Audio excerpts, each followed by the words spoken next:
lago, banho, pesca, etc. e a aparência física da água. Evite fazer leituras após enxurradas com dias nublados e água muito agitada, e anote sempre qualquer irregularidade. Claro, isso aqui não é necessariamente uma tarefa aqui da gente fazer, mas é interessante a gente dar os passos ou passo a passo da utilização do disco de SEC, que é este aqui, vai aparecer. Isso aqui também foi tirado do mesmo endereço da UFRRJ. Está aqui o disco de SEC, e aqui ele está preso a essa fita que dá a medida da profundidade. Quando não se consegue mais observar, é porque aí já se atingiu o limite de penetração do raio luminoso.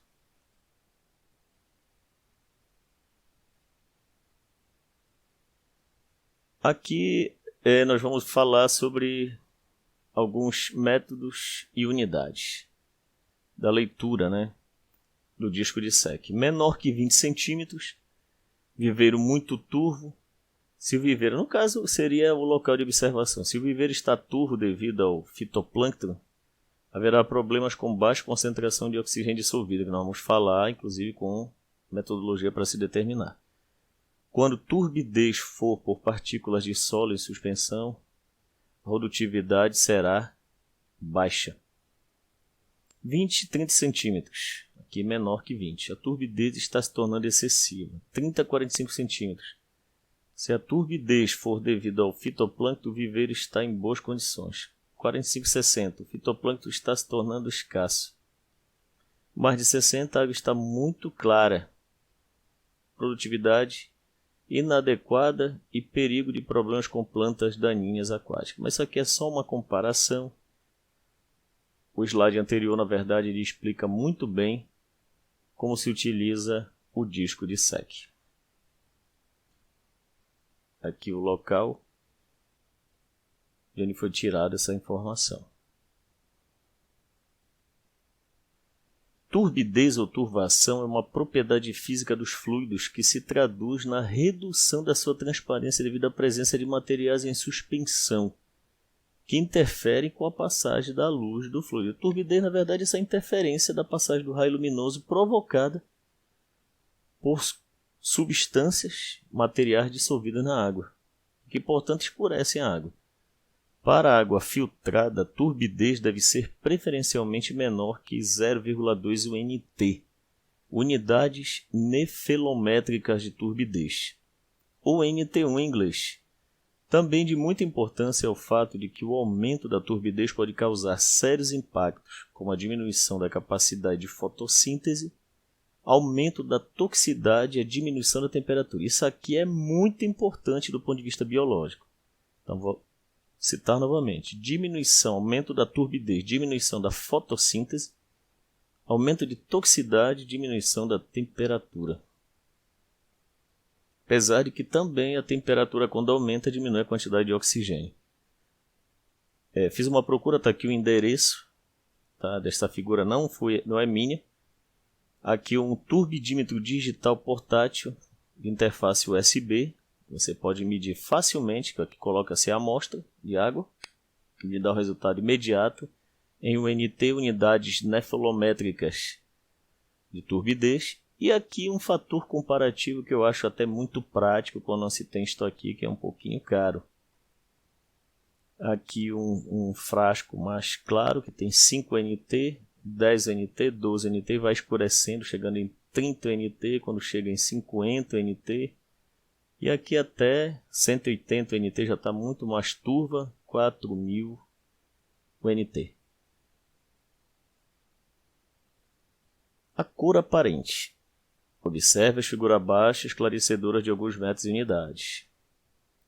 O estudo da cor aparente é importante no controle da qualidade das águas, pois além de se tratar de um padrão de potabilidade, também é um parâmetro operacional para a determinação das dosagens de produtos químicos a serem adicionados no tratamento. Tem clareadores, por ser muito rápida a determinação da cor e a turbidez, utiliza-se estes parâmetros em experimentos com jar test.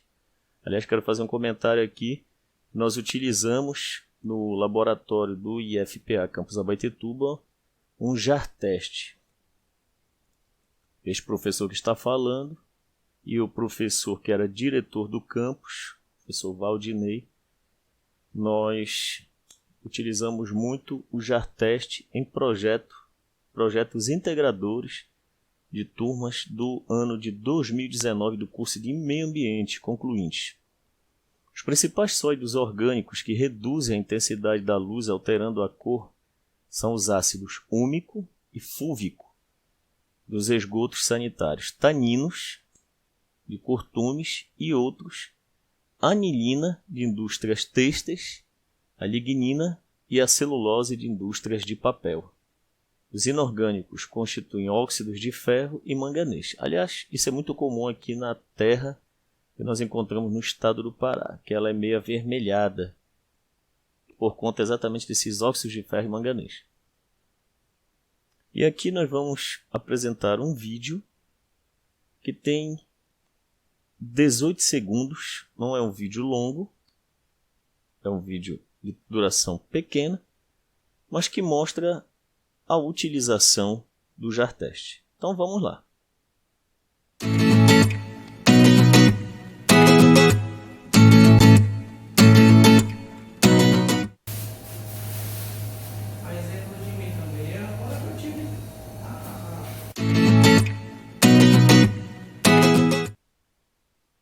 E com a utilização deste aparelho, nós podemos verificar parâmetros como a turbidez, cor aparente, etc. E usamos também coagulante. Vamos continuar nossa aula. Cor aparente continuando. Aqui uma visão da bela cidade de Belém do Pará, cidade do meu nascimento. Minha família toda de Abaetetuba, no estado do Pará, mas eu nasci em Belém. Gosto muito desta cidade. A cor aparente é um parâmetro que afeta o aspecto estético e pode variar com pH, ou seja, com a acidez da água. Por exemplo, para pH 2, a cor corresponde a 50 UH, unidades de Heysen de cor. O H é unidade de Heysen. E para pH 10, tem-se 82 unidades Heysen. Você observa que à medida que o pH aumenta, vai aumentando essas unidades. O H é a abreviação unidade de Heysen. E ela representa miligramas, tá? E aqui PT, platina por litro.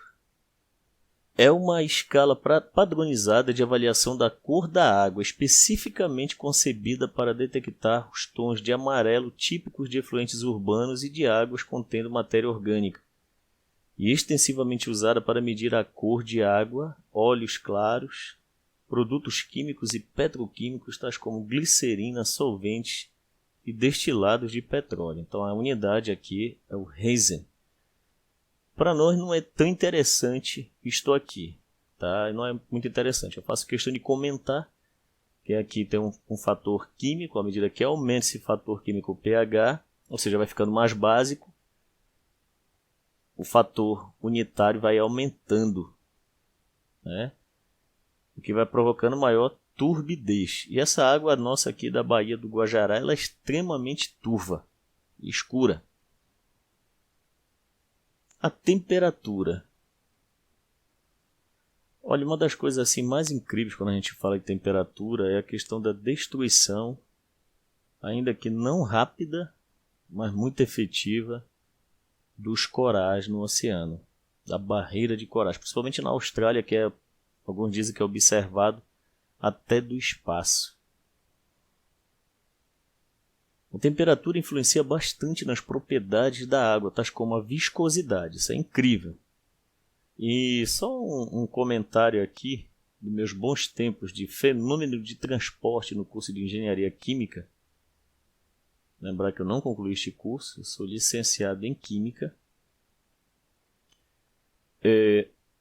Os carros, né, as motos, etc., tem que ter um óleo, que é exatamente para diminuir esse atrito entre as partes do motor, né? E esse óleo Perdão, ele tem que ter uma certa viscosidade, menor ou maior, né? Então, vamos lá. A temperatura influencia bastante nas propriedades da água, tais como a viscosidade, densidade em menor escala e o teor de oxigênio dissolvido. Vou parar bem aqui.